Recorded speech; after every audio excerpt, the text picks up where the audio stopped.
Hi, good evening, and welcome to sports, where tonight in Athens, Texas, in regional high school boys basketball action, we would witness the Martinsville Mustangs take on the Frankston Indians. The Martinsville Mustangs coming into this game already having defeated the likes of Douglass, Beckville, even Timpson. But more importantly, they have won against Frankston the last two times they faced them this season, raising the question as to if the Indians could pull off the upset. As it would happen, Frankston would be the first to score, but then go a little cold in the beginning, having a hard time finding the bucket. Martinsville would capitalize and take an early lead, draining some threes, including this nice one from Jack Kinder.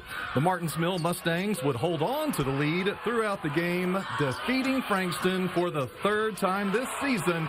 The final score, 54-35 in Martinsville favor. So the Martinsville Mustangs moving on to the next round of the playoffs. Meanwhile, over at Maybank, on the campus of Maybank High School, it would be Longview up against Lancaster. The Tigers get on the board first. Dylan Battle with the spin move goes up strong for the dunk. Battle again in the low post, hits on the jump hook in the paint for two.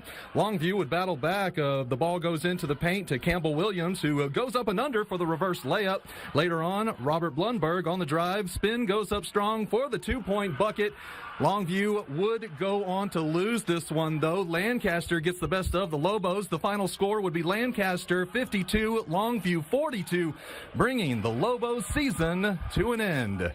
All right, so a few more results here from tonight's regional boys basketball playoff games. We already told you about Lancaster, Longview, Martinsville, and Frankston.